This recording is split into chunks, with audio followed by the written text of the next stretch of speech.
I had a confusing conversation recently about the voice referendum. The person I spoke to kept repeating their position that the voice, particularly that it favours representation of a certain demographic, is something necessary for reconciliation. Every time I clarified that I understand this point and reflected on it, fair enough, if the voice must employ favoured representation to restore equality, why this specific format? They would frustratingly repeat the necessity for me to inform myself as to why a correction of power is warranted by directing me to the FAQ section at voice.org.au. First of all, I found it peculiar that he would assert the antidote to my ostensible lack of knowledge without distinguishing the scope of my question. Am I informed on the voice? I wouldn't say so. Not after listening to you or investigating your sources. Are you, informed on the voice? The only way this is relevant to consider for the purpose of answering my question is that if we suppose yes he is, then you might be a useful source to consider. Let's go ahead. Meh is informed on the voice. Tick. Now let's find out if you can answer my question. But first of all, did you misconstrue what I was saying when I expressed my confusion? I was perplexed why you found it necessary to repeat yourself. It seemed to me like you weren't grasping the question I was asking because I can see the question that you were answering and I can't see how the latter satisfies the former. So what was this fabulous question? Before we get to that, your appraisal of advocacy for the voice stated that it is necessary to elevate the voice of some over others for the sake of reconciling in accordance with the needs of those who the policy aims to benefit. Given that, I asked, is it a requirement of this aim that reconciliation take place in accordance with the needs of those who the policy aims to benefit, that special consideration be given to Aboriginal representatives? Am I sure that special consideration is what is being proposed by the referendum? Isn't it a given that Aboriginal people deserve consideration like everyone? There has been a grave lack of consideration throughout history, and there is a fight for acknowledgement. I think it is fairly easy to progress the matter, only briefly noting that whatever the form of reconciliation, it must account for the atrocities that have taken place and the sacred Aboriginal culture. Is it special consideration to give consideration to the atrocities that have taken place? Of course not. Now, let's continue the age-long mission of reconciliation, rectifying the lack of recognition afforded to Aboriginal Australians. The Australian government should be held accountable for giving due consideration to matters in which Aboriginals have a stake. That's the goal, right? Appoint a board of individuals to provide consultation. Huh? We must listen to the board. We only just defined that what we are trying to do is reconcile properly. You think a board is a necessity? Fine. Why is the board crucial to moving forward? The board will ensure that Aboriginal representation is genuine by appointing Aboriginals themselves. How is a board the compulsory precursor to genuine representation of Aboriginals by Aboriginals? It will secure a platform enshrined to people for whom it provides reconciliatory benefit. Were alternative platforms considered?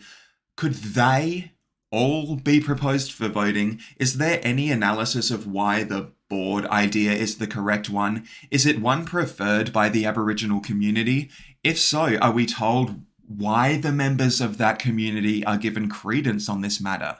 Considering it involves alterations to government, are we taking into account the best opinions for that realm?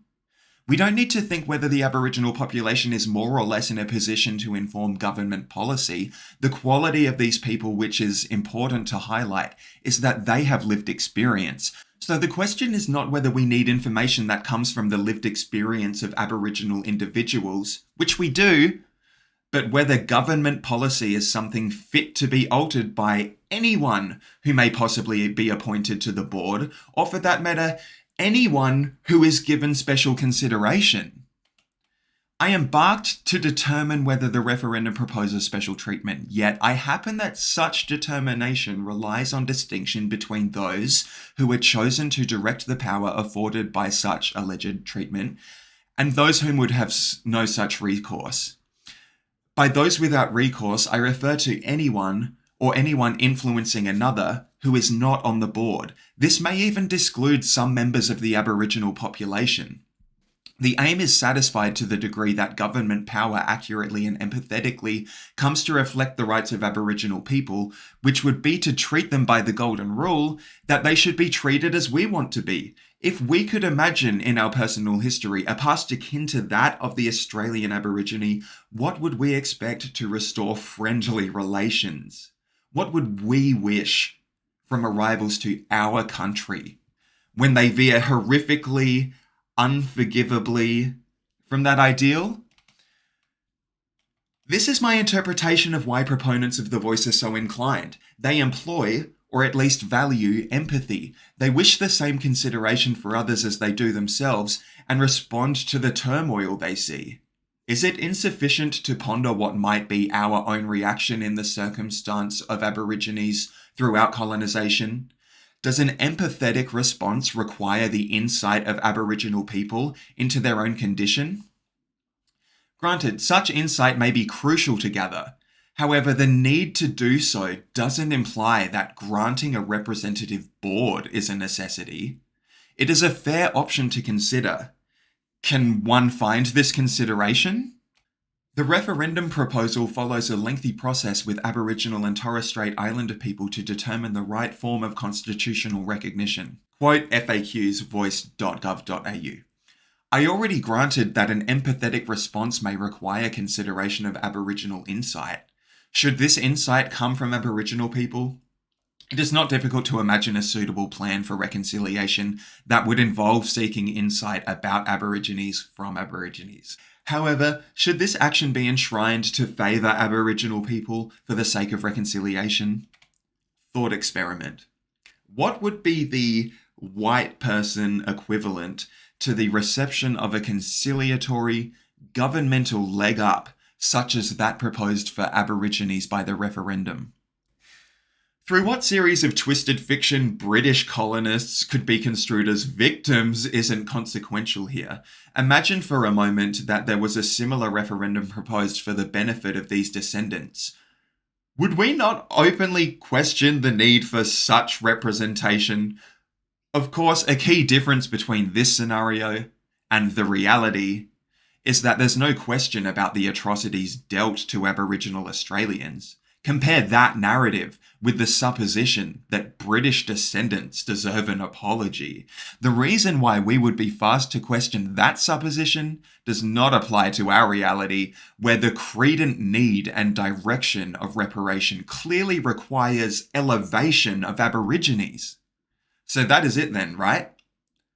Whether or not you call it special treatment, many feel a requirement for treatment which is skewed legitimately.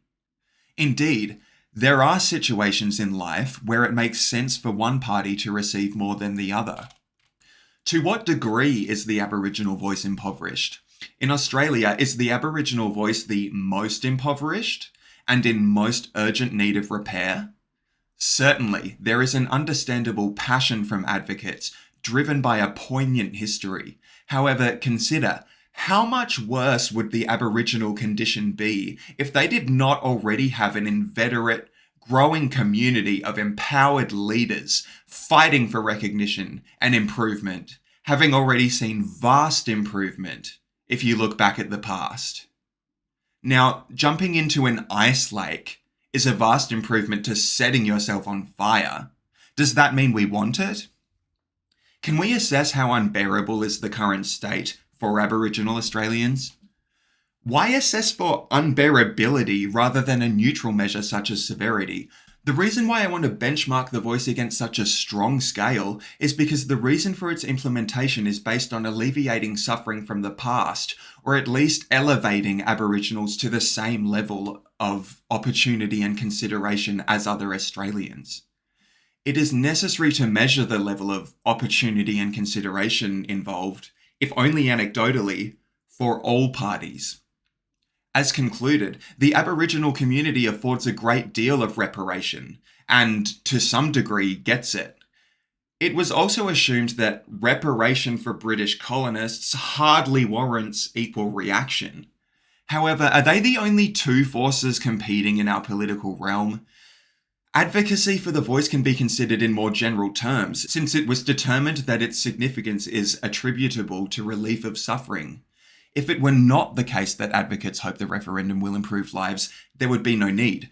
If the Aboriginal community had a slight itch about something, would we propose a referendum? The reason for the proposal is that, in fact, Aboriginal people carry a sizable grievance. However, again, it is necessary to measure the level of opportunity and consideration involved for all parties. It was not difficult to progress without deliberation over the fact of which party is deserving of reparation. However, this only considered the dynamic existing between Aboriginals and British colonisers and their descendants. As I posed, are these the only two forces competing in our political realm? When addressing the endeavour to relieve suffering, what is the explanation to why existing programs fall short, such as to warrant the creation of the voice to secure increased position? There is a concern that, in the past, similar creations with the goal of reconciliation were too easily disbanded. The response to this concern proposed by the referendum is to enshrine a place for Aboriginal individuals, which, if successful, will elevate their influence. This response seems to imply that currently reparations are lacking.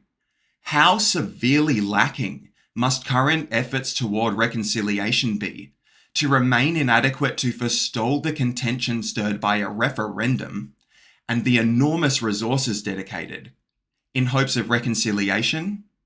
Years of consultation indicates that this is a preferred method in accord with Aboriginal culture.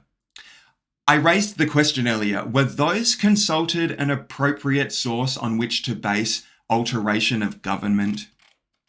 Granted, those consulted are an appropriate source for the purposes of properly representing the Aboriginal community.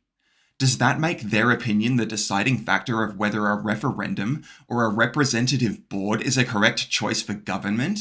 The thing about government is that it represents as much as practicable, lest something be hideously wrong, all individual sovereignty. Quote, sovereignty was never ceded. Is the correct recourse to this unfortunate history to repeat it with the roles reversed? What the colonists did, that continues its legacy to this day, is instate an imbalance of power, not to overlook the immense degree to which the scales were tipped throughout colonisation when the treatment of Aboriginals was horrific. Can this be compared with the nudging of power proposed by the voice? Again, I will refrain from potentially irrational slippery slope arguments. Can you even compare the kind of power imbalance instated by the colonists with that proposed by the referendum? So warped was the colonists' view of their superiority that they treated Aboriginal Australians inhumanely. In the worst case, even if someone undesirable were appointed to the board, the proposal does not leave clemency for wrongdoing. This is due to the fact that there is no clause for suspicion that the board is being set up in such a way as to enable wrongdoers, on the unlikely chance that someone interested in the role would have bad intentions. How can we compare this, an increased representation in government to address a shocking power imbalance, to the archaic superiority of the colonists, which fueled death and torture? We're asking whether the two can be compared, the voice and the delusional superiority of colonists. So, do the two have anything in common? To say they both engender an imbalance of power is simplistic.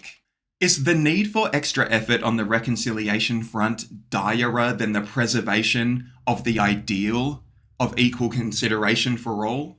The ideal is not the point. The ideal may serve an important function in safeguarding, by way of culture, the effort to preserve underlying behaviours which satisfy life needs. The reality is that, to preserve equal consideration for all, the life needs of all require consideration. You may propose to circumvent the axiomatic equal power balance by calling history into account and responding in the form of reparations that aim to address the past by shifting power. If such action is restorative, let us ponder it overall as contributing to the correction of imbalanced power. then we needn't anymore assess any precursory developments, namely the implementation of the voice in the form of imbalanced power, since it is designated necessary to restoration. This allows for implementation of a power imbalance, which is corrective overall, without being seen to favour the receptive side. It is the Aboriginal community for whom the imbalance is proposed to work, and for whom such treatment, be it special or not, need not be seen as unfair in light of reparation. Is that it then? There is a case for how the voice may fairly impose an imbalance of power, if granted as ultimately corrective. However, this possibility does not guarantee that the treatment of all parties concerned was correct. In this fight for equal consideration, is equal consideration given to all parties? The question whether there is any consideration given at all to others, those without proposal for recourse, may appear inconsequential. However, this is only possible to determine by giving equal consideration to prudently assure that all parties are accounted for in the process leading to the outcome. Is such prudence necessary in this case where the direction of reparation is so clear? Is it not given which party requires greater consideration and which does not? Is there such a thing as a party, person, or being which is undeserving of due consideration? The previous paragraph adumbrates that perhaps consideration is not due for all parties, namely that, correctively, greater consideration be given to Aborigines in this situation, in line with reparation. However, it requires to be distinguished at what juncture each party is given consideration. It is proudly advertised that consultation with the Aboriginal community was extensive, and so should it be. The conclusion of consultation was that the proposed referendum was a solution deemed to be beneficial and preferred by Aboriginal Australians. This conclusion, that is, the proposed referendum, deemed necessary the implementation of a corrective power imbalance which has been shown to have legitimacy. As examined, the conclusion that corrective measures justify the implementation of a power imbalance is fair. What is not fair is the outright admittance of concern for those who are not deserving of recourse in this scenario. There is a strong case for why the outcome of the voice should alter the balance of power and reconciliation of Aboriginal Australians. Does this mean, when deciding how the justified imbalance of power should be implemented, it is okay to forgo consultation with those without proposal for recourse? The voice is, among other things, a stark abuse of the very ethic it proffers to support. While corrective measures may warrant an outcome that appears skewed without reflection on the need for reparation, the role of government in exercising the sovereignty of all people has been neglected throughout the referendum process.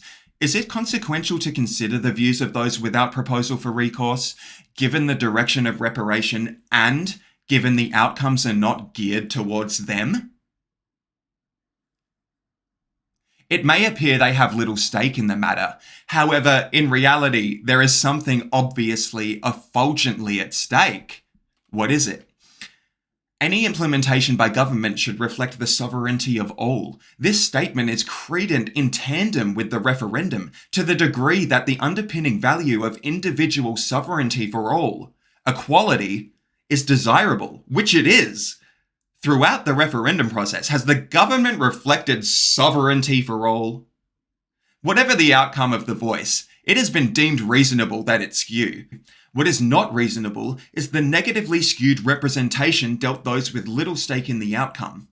Imagine if this point in time was reached when we are about to vote on alterations that primarily affect Aboriginals, and somehow it had been neglected to ever consult any Aboriginals.